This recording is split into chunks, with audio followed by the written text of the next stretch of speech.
Bonsoir à tous et bienvenue à l'émission The Non-Profit World. Je vous rappelle que cette émission a pour objectif de vous informer sur le travail des organisations non gouvernementales qui œuvrent en Haïti. Et aujourd'hui, nous avons le plaisir de recevoir la Profamil. Évidemment, nous sommes avec le directeur exécutif. Il s'agit du docteur Gianni Carlo de Castro. Nous disons bonsoir au docteur et bienvenue à l'émission. Merci Stéphanie, bonsoir et je vous remercie de m'avoir invité à participer à cette édition. Voilà, alors nous savons que la Profamil est une institution, c'est l'une des plus anciennes institutions non gouvernementales en Haïti. Nous savons qu'il y a plusieurs services dans la Profamil. Alors docteur, vous allez nous parler un peu des différents services de l'institution et puis depuis la naissance jusqu'à nos jours, est-ce qu'il y a eu une augmentation de ces services ou bien vous avez démarré avec ces services? Comment est-ce que ça fonctionne pour le moment? D'accord, merci. Donc, en termes d'introduction et de brève histoire de la Profamil, la Profamil, comme vous l'avez dit, est une organisation à but non lucratif créée en 1984 et qui a été reconnue d'utilité publique. La Profamil évolue dans le domaine de la santé de la reproduction, de la santé sexuelle et reproductive et a commencé timidement dans les années 84 en facilitant l'offre de services, surtout en planification familiale. D'où notre code de visite aujourd'hui. La Profamil est reconnue dans le système comme une organisation qui maîtrise, pour ne pas dire experte, dans le domaine de la planification familiale.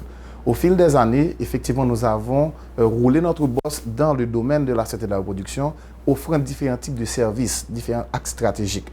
Nous pouvons citer le renforcement de capacité du secteur privé avec la CHOC, la Société haïtienne d'obstétrique et gynécologique, d'où nous avons renforcé leur capacité, introduisant une nouvelle technique de sonographie à l'époque qui était bien sûr une technologie innovatrice.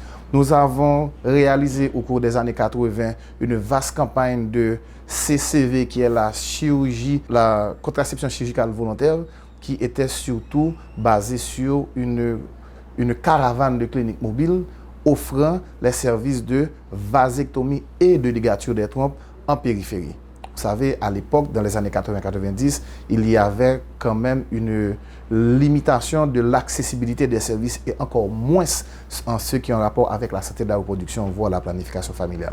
Donc, il faut dire que la Profamil a réalisé son petit bonhomme de chemin dans le système et aujourd'hui, en 2021, se trouve dans une place de choix dans le secteur en ce qui a trait à la santé de la reproduction.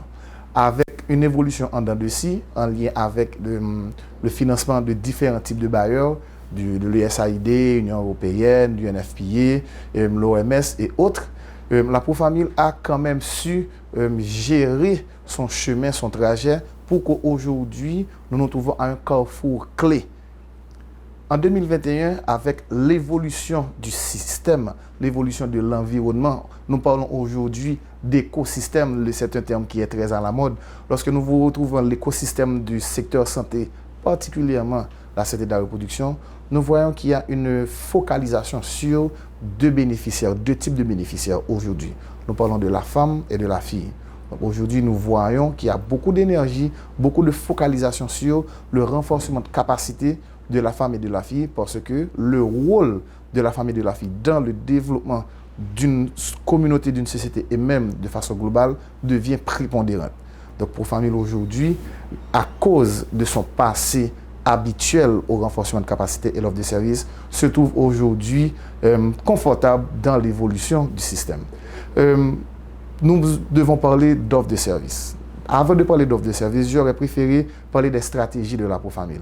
La Profamil qui évolue spécifiquement dans le domaine de la santé de la reproduction, eh bien, pour pouvoir accéder, obtenir satisfaction en lien avec notre mission et vision, qui est bien sûr de faciliter la qualité de vie de la population haïtienne à travers un service lié à la santé de la reproduction, eh bien, nous avons plusieurs stratégies.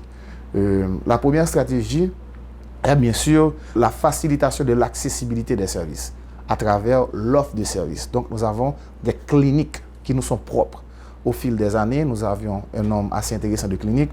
Aujourd'hui, en 2021, nous possédons 3 cliniques qui sont neutres fonctionnels dans le département de l'Ouest, une clinique à Delma, où nous sommes aujourd'hui, Delma 31, une clinique au niveau de Martin Luther King, en face de la rue Bois-Patate, et une clinique au niveau de la ville de Croix-des-Bouquets, à la rue Grande Plaine, en face du cimetière. Nous avons une 4e clinique dans la ville de Jacmel, au niveau du département du Sud-Est, momentanément fermée, mais que nous comptons ouvrir bientôt. Alors justement, c'est au Sud-Est, vous venez de dire, et c'est pourquoi, c'est la raison pour laquelle... Bon, bien sûr, étant une organisation à but non lucratif, donc nous dépendons à un fort pourcentage du financement extérieur du bailleur.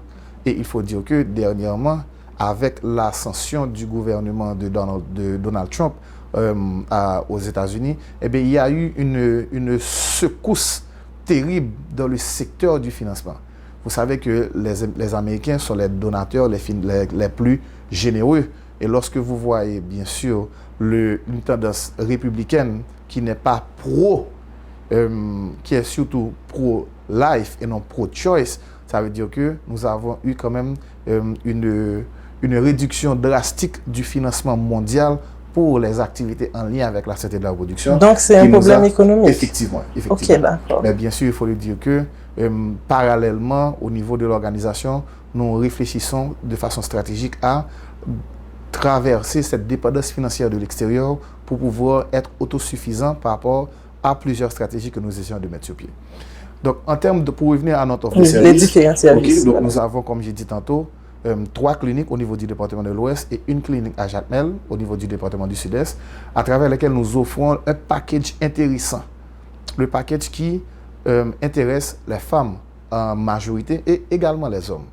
Au niveau des cliniques, nous voyons une structure gérée par un directeur médical, gynécologue ou BGN, assisté d'une infirmière, la plupart du temps sage-femme, et toute une panoplie de prestataires de services, infirmières, laborantines, échographistes et autres qui assurent l'offre de services.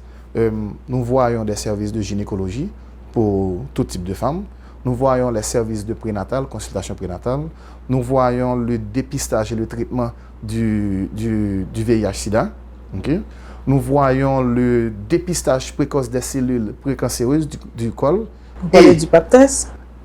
Nous parlons de l'IVA, qui est une nouvelle stratégie utilisée encore dans le système, fraîchement utilisée, dont la Pro-Famille est également en avant-garde de cette technologie. Et nous réalisons de façon intensive ce test de dépistage et bien sûr accompagné du Papa Nicolaou, le pap test. Bien sûr, il y a quand même une certaine différence, dépendamment des critères de sélection et des caractéristiques de la bénéficiaire. Elle peut soit bénéficier du pap test ou de l'IVA. Mais là, ce sont des détails un petit peu opérationnels liés avec le contexte. Voilà. Alors, lorsqu'une femme arrive à la Pro-Famille, elle doit avoir de l'argent pour quel service? Et elle n'aura pas besoin d'argent pour quel autre service? Parce qu'on sait qu'il y a certains services qui sont gratuits. C'est important de dire que la Pro-Famille est un partenaire actif du ministère de la Santé publique, surtout au niveau de la direction de la famille, pour garantir la politique nationale de santé, particulièrement la politique et les normes de la planification familiale. Nous sommes une institution qui, en regard des normes et des lois, applique et respecte scrupuleusement les directives du ministère. Donc, de ce fait, nous, à la Pro-Famille, nous offrons gratuitement toutes les méthodes de planification familiale. Bien sûr, il y a obligatoirement un frais juridique de dossier pour l'APF qui ne dépasse pas, je pense que c'est une maudite somme de 25 ou 30 gouttes, quelque chose comme ça. Okay? Mais bien sûr, qui a tendance à la hausse, puisque, comme je dis, nous sommes obligés de revoir certaines stratégies. Vu la crise économique. Exactement. Mais quand même, pour avoir accès à une méthode de planification familiale gratuitement, elle est un petit peu obsolète, puisqu'il y a quand même des coûts associés, le coût des intrants, le coût des fongibles, qui ne sont pas garantis par le ministère de la Santé publique, qui parallèlement nous donne toutes les méthodes. Ça veut dire que les intrants, la méthode en elle-même, les comprimés, les pilules, les injections et autres, sont donnés par le ministère, mais tout ce qui vient avec, gants, l'alcool, le coton, etc. C'est à la patiente de payer voilà, ça? Exactement. OK. Dès qu'une femme a besoin de de suivre une méthode de planification familiale, elle peut venir à la ProFamille, mais pas les mains vides. Parce que c'est vrai que les méthodes sont gratuites, Oui. mais les accessoires ou bien les matériels médicaux ne sont pas gratuits. C'est ça? Il ne faut pas les voir comme ça. On dit que il y a un frais pour la méthode de planification familiale qui est d'environ, si je le dis grosso modo, 50 gouttes. Okay. Mais les 50 gouttes couvrent ces aspects. Ah, OK. La patiente n'aura pas à payer en dehors des 50 gouttes pour le matériel. Non, c'est juste un frais de dossier. Le frais de dossier parce que la personne reçoit son carnet de planification familiale, elle est enregistrée, etc. Donc c'est juste pour couvrir certains coûts fixes qui ne sont pas couverts par le ministère de la Santé publique. Okay. Et bien sûr, qui est complètement dépassé, sous-évalué. C'est juste aussi un principe de participation. Il faut que la femme sache qu'elle a contribué également. Parce que tout ce qui est obligatoirement, totalement gratuit, n'est pas bien perçu au niveau de la communauté. Donc là, il faut aussi donner à la bénéficiaire un sentiment de partie, de contribution, pour qu'elle sache qu'elle a contribué à l'atteinte de cet objectif. Quelle recherche et qu'elle a trouvé au niveau de la ProFamille. Donc, en dehors de ça, vu le profil de nos bénéficiaires majoritaires, les prix de la ProFamille sont très abordables par rapport au secteur et à la place de ce qui se trouve sur le marché. Oui, c'est clair. Une comparaison, aujourd'hui, la ProFamille, pour pouvoir avoir accès à une consultation gynécologique standard, voilà, il vous faut 300 gouttes comme frais de consultation. Tout inclus. Tout est inclus. Au niveau de la ProFamille, pour une sonographie, je pense que c'est la modique de 1000 gouttes. Mais pour une sonographie en bonne et due forme.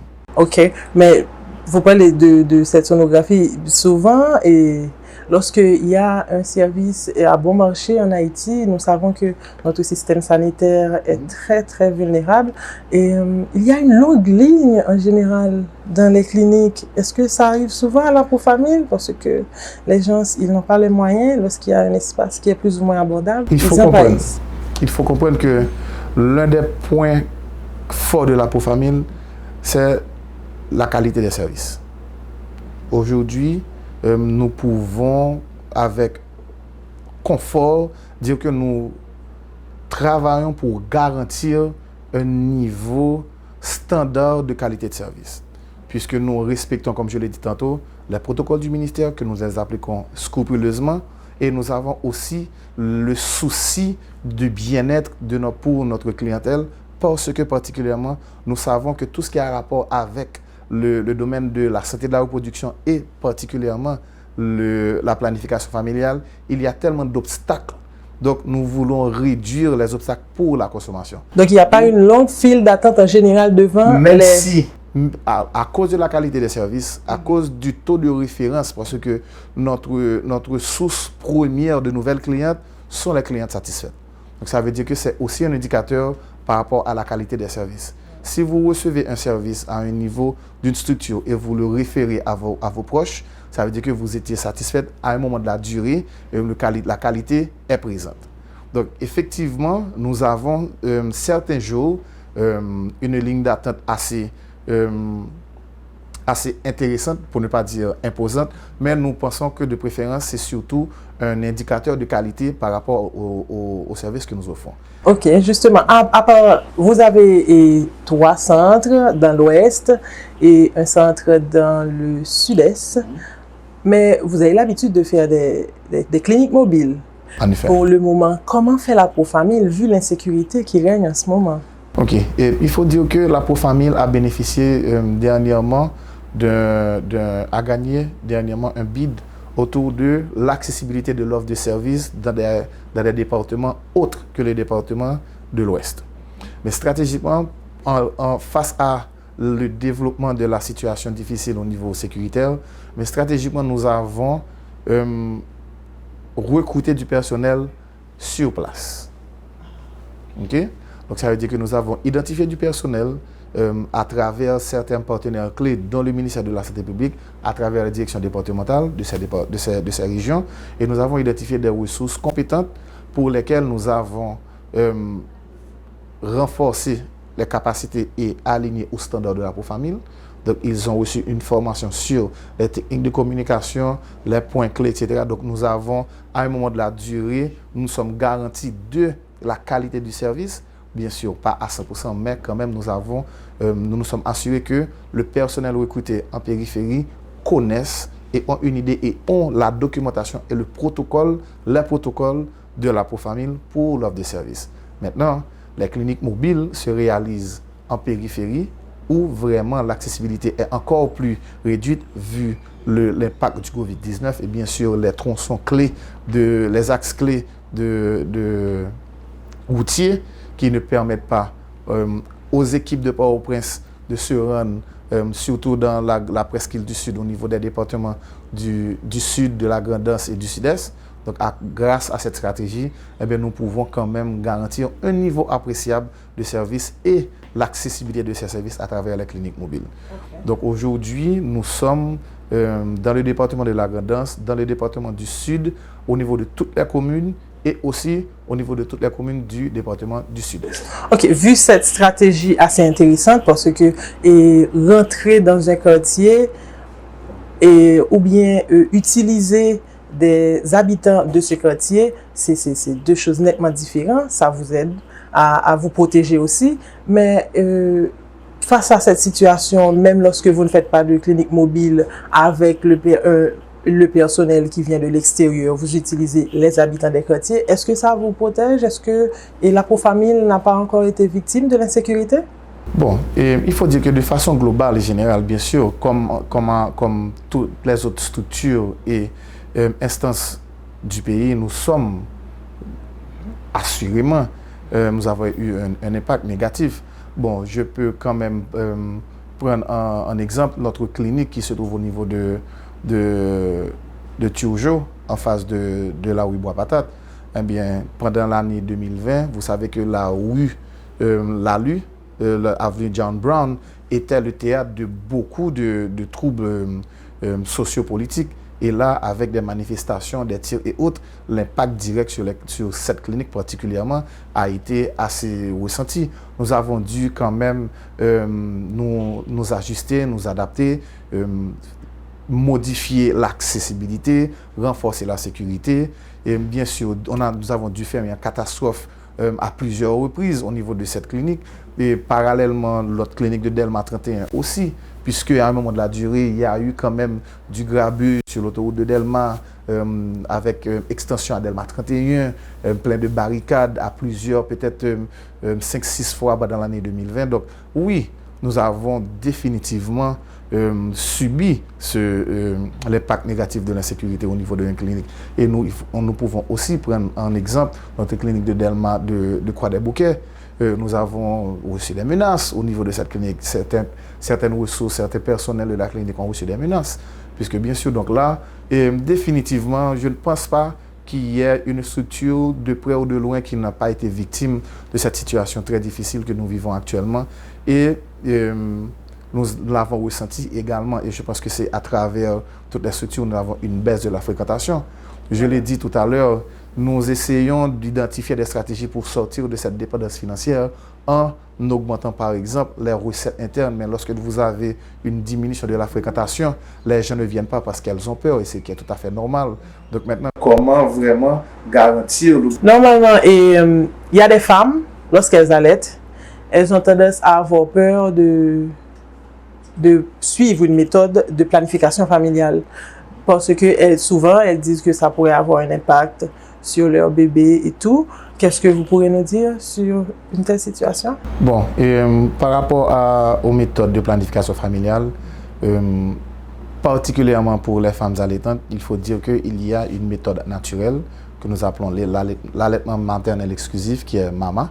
C'est-à-dire que nous avons remarqué qu'il y a des femmes, lorsqu'elles allaitent, eh bien, elles ont ce qu'on appelle une aménorrhée, donc elles ne sont pas encore, le cycle menstruel ne rentre pas encore en jeu. Ça, c'est la méthode MAMA. Mais cette méthode n'est pas applicable à tout le monde. Donc, on peut retrouver des femmes qui ne peuvent pas appliquer cette méthode. Et là, nous offrons une méthode chimique, bien sûr, qui est disponible à base de progestatif. Donc, nous pouvons offrir à ces femmes soit des comprimés spécifiques ou l'injection totalement à base de DMPA. Ok. Moi-même, personnellement, après mon accouchement, je n'ai pas attendu 1 mois et demi pour avoir mes règles. Donc, je ne pouvais pas suivre cette méthode, évidemment. Bien Mais j'ai sûr. pris... Ah bon, j'ai eu mes règles. Oui, bien sûr, bien sûr, bien sûr. J'ai eu mes règles. Mais j'ai suivi une méthode... C'était l'injection. J'ai pris une injection. Mais j'ai senti que, personnellement, ça avait un impact sur mon enfant parce que je n'avais pas assez de lait.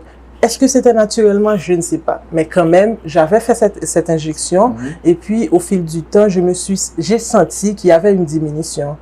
Une diminution du lait. Est-ce que ça peut avoir un impact? Il n'y a pas de corrélation directe entre la production lactée et la prise du DMPA.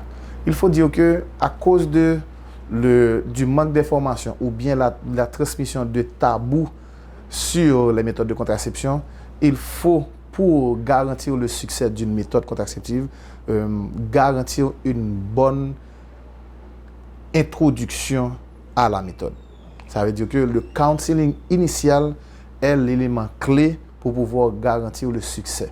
Parce que, entendons-nous, une femme, un homme ou un couple qui recherche une méthode de planification familiale a un objectif clair en tête. Okay? Cet objectif est qu'il ne veut pas avoir d'enfants pour une certaine période, soit pour les prochains jours, les prochains mois ou les prochaines années. Donc nous, en tant que prestataires de services, dans le domaine de la santé et de la reproduction, particulièrement la planification familiale, notre but et notre devoir, c'est de garantir que ce client atteigne cet objectif. Et nous sommes là pour l'accompagner le plus que possible. Donc, effectivement, il y a ce que nous appelons les effets secondaires liés aux méthodes de contraception. On ne peut pas le nier. Ce serait vraiment aller à l'encontre d'une bonne campagne. Mais maintenant, il faut savoir aussi que les effets secondaires varient d'une méthode et d'une personne à l'autre. C'est très important.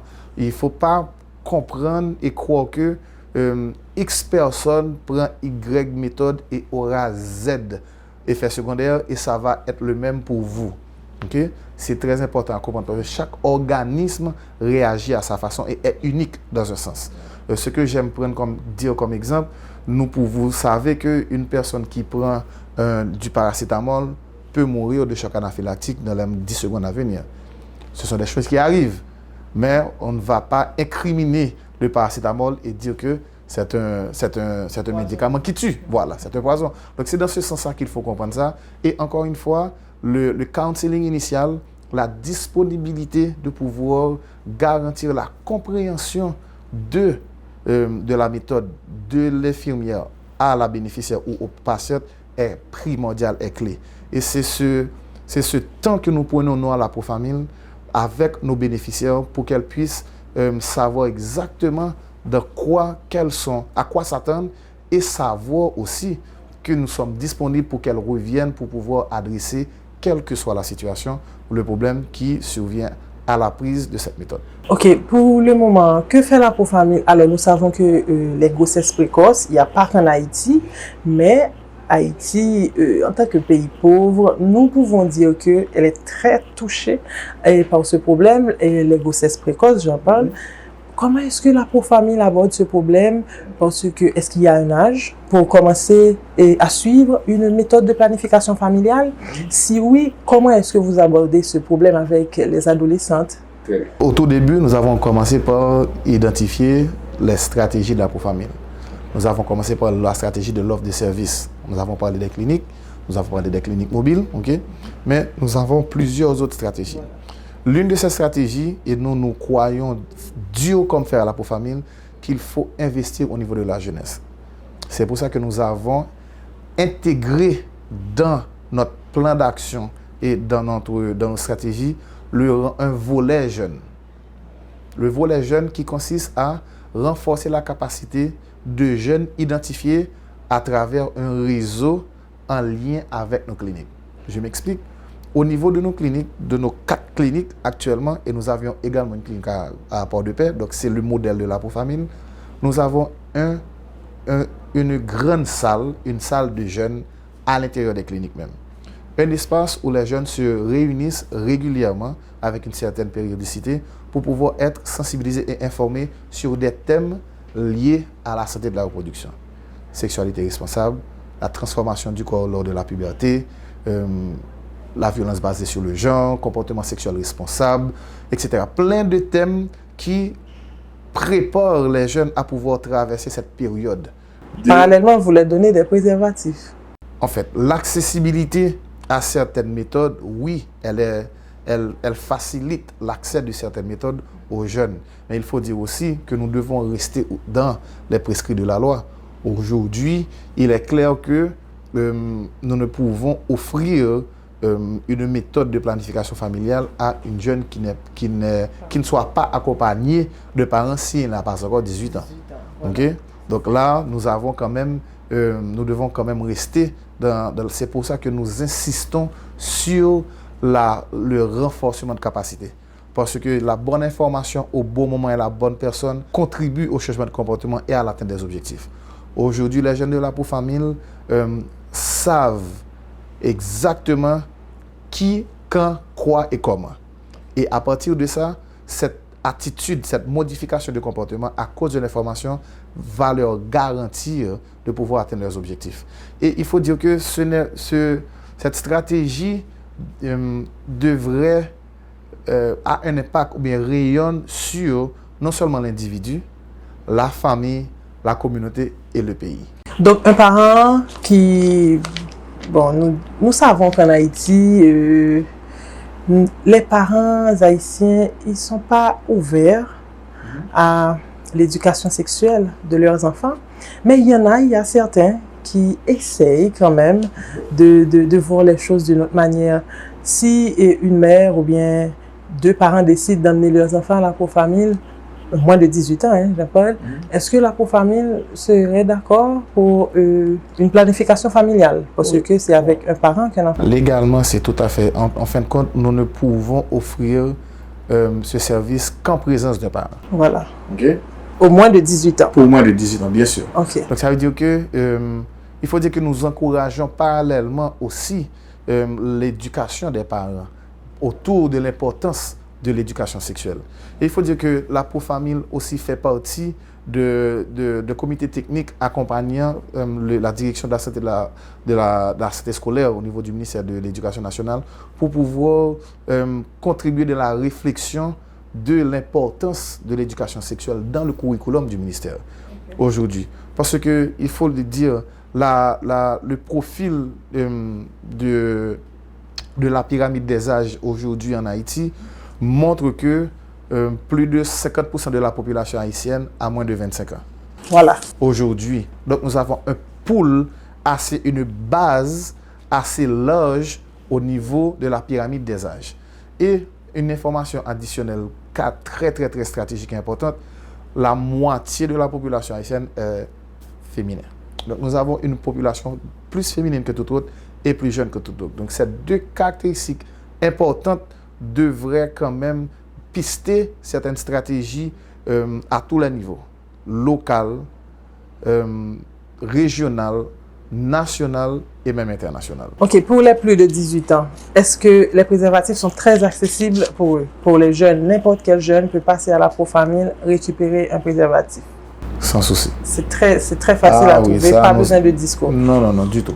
OK. Du tout. Voilà. Nous faisons la distribution d'ailleurs. Il faut dire que nous utilisons les jeunes faisant partie de notre programme qui fréquentent la salle des jeunes pour pouvoir, j'aime dire, cimailler la bonne nouvelle. C'est-à-dire qu'avec la stratégie des pères éducateurs, ce que nous faisons, nous avons dans la structure du programme jeune, nous avons un responsable de volet qui renforce la capacité des officiers qui se trouvent dans les cliniques et à l'intérieur des salles des jeunes, il y a des pères éducateurs. Les pères éducateurs, ce sont des jeunes qui évoluent autour de la clinique, dans les quartiers, dans les écoles, qui viennent et qui reçoivent cette sensibilisation, cette formation, reçoivent les informations clés et vont dans leur quartier, retournent dans leurs écoles et partagent ces informations et demandent à leurs amis de venir à la Profamil pour bénéficier. Donc aujourd'hui, au niveau de nos 3 cliniques actives et de nos 3 clubs, nous avons une bagatelle de 120 jeunes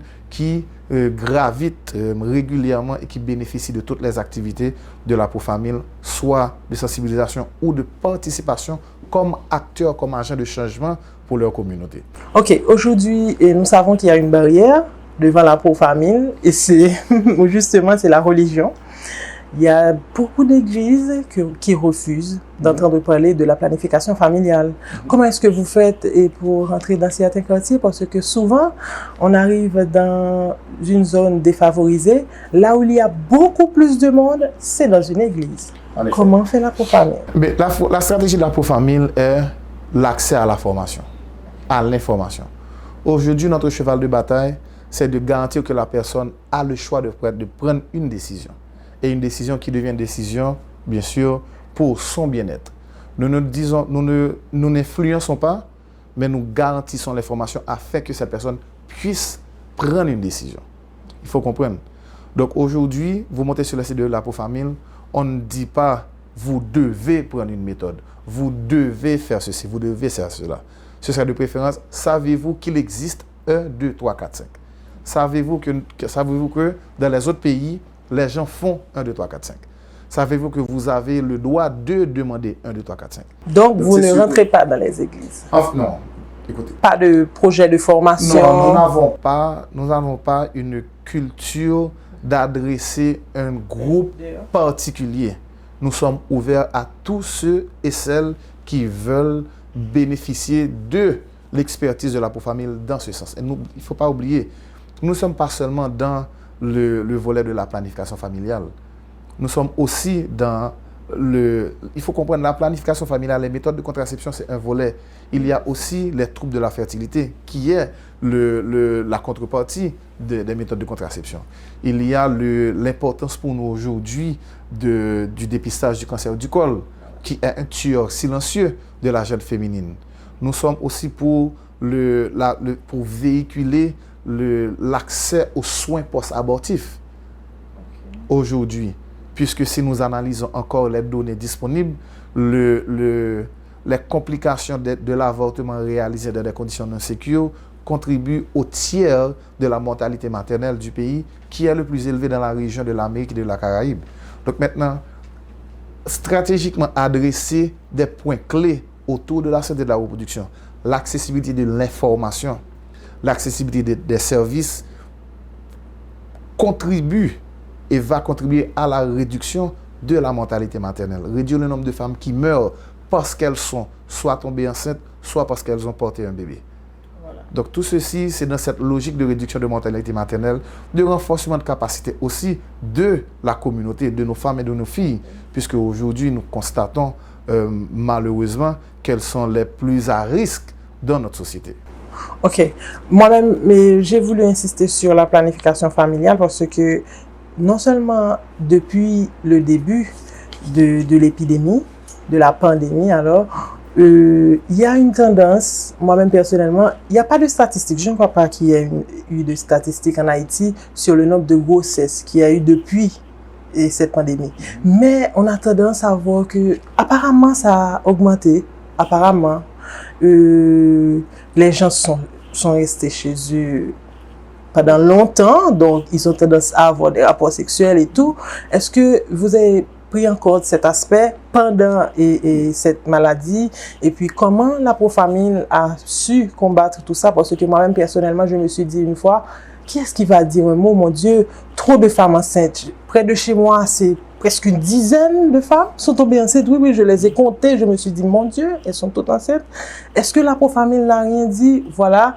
Et puis, oui, je suis allée sur Internet, j'ai regardé, j'ai vu que effectivement la Profamil a réagi. Et c'est quoi l'impact? Comment est-ce que vous avez su faire face à tout ça? Ok. Et il faut dire que lors de la déclaration de la pandémie, rapidement la Pour-Famille s'est positionnée parce que nous avons déjà eu cet effet pervers, d'augmentation, surtout de violence basée sur le genre et de grossesse non désirée dans des cas de catastrophe naturelle, entre guillemets. Donc nous avons déjà cette expérience et d'entrée de jeu, nous avons pris le soin de tirer de façon anticipée la sonnette d'alarme et de rappeler à tout un chacun, vu le profil des mesures en lien avec la pandémie, de s'organiser, de pouvoir quand même, dans les meilleurs délais, adopter une méthode de contraception. Maintenant, en termes de résultats, il faut dire que la Pour-Famille a été l'une des structures qui n'a jamais fermé ses portes pendant toute la période de crise. Donc nous sommes restés ouverts, bien sûr, avec un horaire modifié, mais nous étions ouverts pendant toute la période, les jours, nous n'avons pas fermé, nous avons gardé un horaire modifié en termes d'heures, mais nous étions ouverts chaque jour. Et en termes de statistiques, nous avons réalisé à un moment de la durée que nous avions eu une modification dans l'offre de services. Je m'explique. En général, au niveau de la Pour-Famille, nous avons une plus grande consommation de l'injection, du PQ 3 mois, communément appelé. Okay? Mais au cours de la pandémie, à cause d'une rumeur à un moment de la durée où il était qu'il était question d'un vaccin de l'OMS, etc. pour la COVID, eh bien, nous avons remarqué une chute du Depo-Provera et une augmentation des méthodes de longue durée. Ça veut dire que la méthode 5 ans, la Jadelle, et le stérilet. Pendant au moins 6 mois, nous avons une augmentation inhabituelle de la consommation de ces méthodes au dépend du 3 mois de l'injection. Donc pour nous, c'est ce qui a retenu notre attention. Et bien sûr, lorsque vraiment, je ne veux pas dire le mot, mais toute la frénésie, la crainte autour de la létalité du Covid s'est progressivement estompée, et bon, nous avons retrouvé une courbe plus ou moins linéaire habituelle de l'utilisation du dépôt. Donc c'est ça. Mais nous avons interprété cette modification pendant ce semestre dû à la crainte de la clientèle de se faire piquer et de prendre l'alternative qui était la méthode de longue durée entre stérilet et Jadelle. Je pense que c'est l'occasion pour moi d'en profiter pour étaler les méthodes de contraception, parce que je pense que ce serait de bon ton de rappeler à votre auditoire que les méthodes de contraception disponibles par la Pour-Famille nous avons une gamme assez élargie. Nous avons bien sûr notre champion, le préservatif, qui est à la fois qui protège des grossesses non désirées et également contre les maladies sexuellement transmissibles. Nous avons les comprimés, c'est-à-dire que celui que vous prenez de façon quotidienne, journalière. Nous avons les méthodes de l'injection, le DMPA, le Depo-Provera, qui vous couvre 3 mois. Nous avons les implants, 2 bâtonnets que nous mettons à la face interne du bras. C'est la Jadelle qui vous protège pendant 5 ans. Donc, c'est une méthode de longue durée. Nous avons le stérilet, le dispositif intra-utérin, qui protège jusqu'à 12 ans, non hormonal. Nous n'utilisons pas les stérilets hormonaux au niveau de la Pour-Famille. Et bien sûr, nous avons les méthodes définitives et irréversibles, les CCV, les méthodes chirurgicales, la ligature des trompes pour la femme et bien sûr la vasectomie pour les hommes. À quel âge une femme peut commencer à suivre une méthode de planification familiale? Dès qu'elle est sexuellement active. Ah bon? Oui. Une fille de 14 ans? Dès qu'elle est sexuellement active, elle est éligible à recevoir une méthode de planification familiale. Ok, pour le cancer du col de l'utérus, on doit avoir combien? Le cancer du col de l'utérus, le dépistage précoce, les raisons précancéreuses, comme vous dites, nous avons 2 méthodes. Et dépendamment, il y a des critères pour pouvoir bénéficier de l'une ou l'autre des méthodes. La première, c'est l'inspection visuelle à l'acide acétique, qui est un examen à résultat immédiat. Donc, sur place, vous avez une idée des résultats et vous pouvez passer à la prochaine étape. Tandis que nous avons aussi, bien sûr, le test plus traditionnel et dépendamment des conditions, qui est un petit peu plus spécifique aussi, c'est le test Papa Nicolaou, qui est le PAP test, dont les résultats reviennent dans 2 semaines. Ok, ça coûte combien? Pour l'IVA, au niveau de la Pour-Famille, l'IVA est à 300 gouttes. OK. OK? Et le pap test est à 1000 gouttes. OK, c'est à quel âge qu'une femme pourra commencer? Voilà, c'est dépendamment, il y a les critères d'âge et degré du col, etc. qui varient entre l'IVA ou le pap test. Ça dépend. OK, mais une adolescente ne pourra pas faire ce... Oui, une adolescente, dès que la personne est sexuellement... Donc, il y a des critères. Je pense que l'adolescente, non. Je pense qu'il y a un critère d'âge aussi qui entre en jeu. OK. Pour le pap test. Alors, pour le dépistage du cancer du col, alors, soit IVA, soit pap test. OK, voilà. Est-ce que ça ne vous arrive pas d'envisager de convaincre certains leaders religieux afin de pouvoir intervenir dans certaines églises en Haïti? Parce que nous avons une population chrétienne. La réalité du terrain, la réalité que vivent certaines communautés, spontanément les dirige vers la pauvre-famille. Aujourd'hui, je dois dire que à plusieurs reprises, nous avons reçu des leaders religieux qui, normalement, mais il faut dire qu'il y a une évolution positive dans la perception de l'importance du concept de contraception. Okay? Ça a évolué. Il y a un petit peu plus de souplesse à certains niveaux de ce concept au niveau de certains leaders religieux. Par rapport aux 10 dernières années. Voilà. On ne peut pas dire qu'il y a volte-face, non. Mais quand même, il y a une certaine flexibilité. Il y a quelques bords qui se sont arrondis parce que, quand même, comme je l'ai dit, nous avons été abordés dans un sens de support, de renforcement de certaines communautés, d'où certains religieux. Bien sûr, nous ne disons pas que nous avons réalisé des cliniques mobiles dans des églises, mais quand même, la problématique des grossesses précoces dans une communauté, comme vous dites, des jeunes filles entre 14 et 18 ans, dans la communauté qui tombaient enceintes, bon, ça a quand même attiré l'attention et nous avons été quand même été pistés pour pouvoir venir intervenir dans un sens ou dans un autre. Donc pour nous, on pense que c'est quand même la manifestation d'une prise de conscience de certains secteurs sur l'importance au moins d'initier la conversation autour de l'éducation sexuelle et même de ce qui a rapport avec la contraception de façon plus large. OK, tout à l'heure, vous nous avez parlé des différentes méthodes et de contraception, mais il y a la pilule de lendemain. Okay. Oui, ce n'est pas une méthode de... Non, la pilule de lendemain n'est pas une méthode de contraception. Il ne faut pas la considérer comme telle parce que le dosage des hormones présents dans ces pilules doivent être utilisés sous contrôle et avec beaucoup de précautions, beaucoup de précision et sur mesure. Donc, effectivement, il existe au niveau de la pauvre-famille la disponibilité de la pilule du lendemain. Ah bon? Ah oui, bien sûr, on appelle ça la contraception d'urgence. Mais il y a aussi, nous devons faire très attention, je me répète, parce qu'il y a assurément une tendance à remplacer la contraception régulière par la contraception d'urgence qui définitivement aura un impact beaucoup plus important sur l'organisme de cette personne qui s'amuse chaque 2 semaines à prendre une pilule, une contraception d'urgence. Voilà. Ce qui n'est pas recommandé. OK, justement. Et ces derniers temps, je crois que ce sera l'avant-dernière question. Ces derniers temps, vu l'insécurité, les gens stressent beaucoup. Moi, personnellement, je suis toujours stressée. Il y a l'hypertension, il y a l'hypo aussi, qui fait rage en ce moment.